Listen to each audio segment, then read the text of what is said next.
What's better, gas power or battery power? And more importantly, what's better in the commercial lawn care industry? In short, gas is the only way to go commercially, hands down. That's it. You can stop watching if that's all you wanted to know. But if you wanted to learn more and are thinking about making the jump to a battery operated weed eater, stick around and I'll give you my 2 cents. If you're running a commercial lawn care outfit and you're thinking of purchasing a battery operated weed eater, here are my thoughts. This video is strictly for lawn care professionals. It's not for your weekend warrior looking for a low budget weed eater that will be used only 15 minutes a week. I'm going to be talking about high-end professional equipment that is not for your average Joe.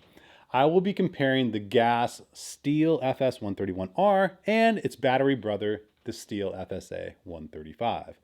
I'll be giving kind of general practical ideas about, making the jump to a battery operated trimmer. The stuff that I've learned over this last year. Let's get into it. First, let's just take a quick look at the battery powered trimmer, the FSA 135.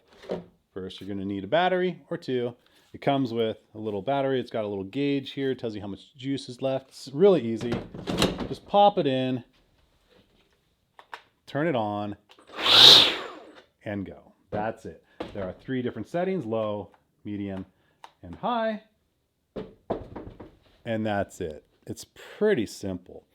And I've switched out the stock speed loading head with a traditional bump head because we use the .05 gauge string, and that speed loader, it's really hard to turn it when you get the thicker string in it. So that might have a little bit of a bearing of having the thicker string, but it's commercial use, and that's what we do. Let's talk about the overall performance and power. The FS131R, the gas-powered big brother, is a monster. It can rip down tall, overgrown grass. It never bogs down, and it's just a beast. While it also remains a pretty good weed eater for just general maintenance too. While the FSA 135, it bogs down in heavy overgrown grasses, but it is a pretty good machine for general maintenance. But keep in mind, we're talking about commercial lawn care applications here. You're going to need the FS131R, the big monster, to do the big stuff. Like I said, it's nearly a brush cutter or, for just general maintenance. So having one machine to do it all is the gas powered. While the FSA 135 is just not as versatile. It can only be used for light maintenance. And the FSA battery, it's pretty good, but it's not great when it comes to long grasses. Let's talk about the elephant in the room. Batteries. Batteries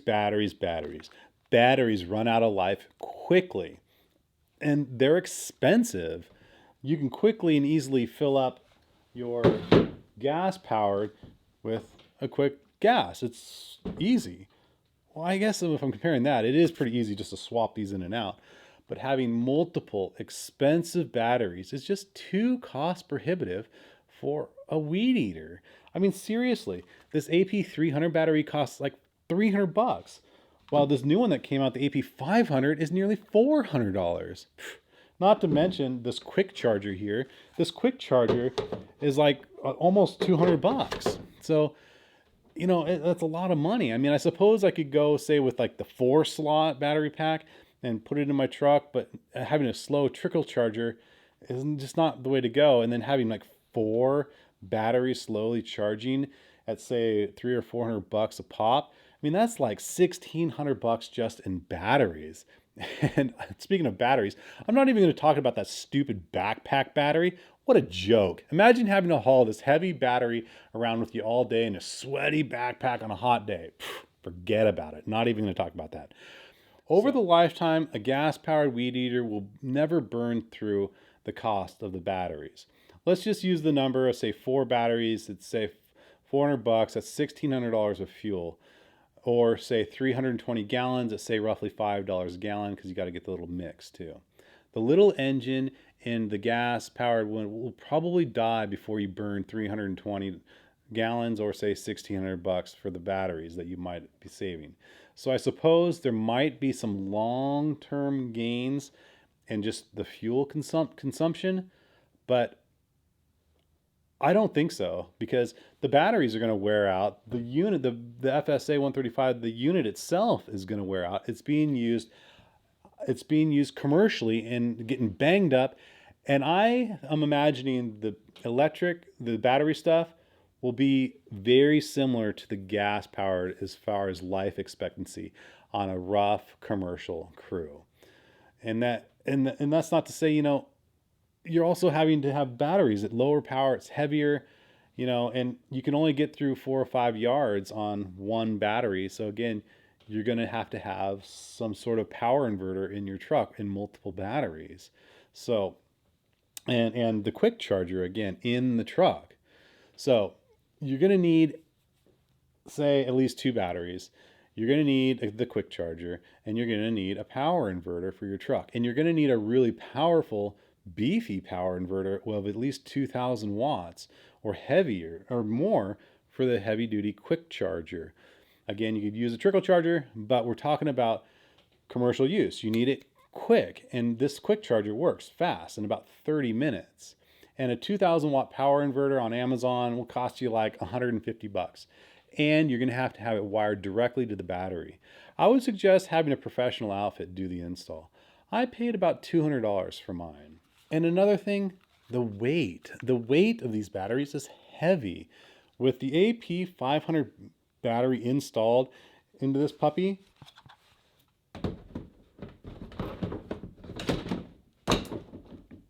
it's heavy.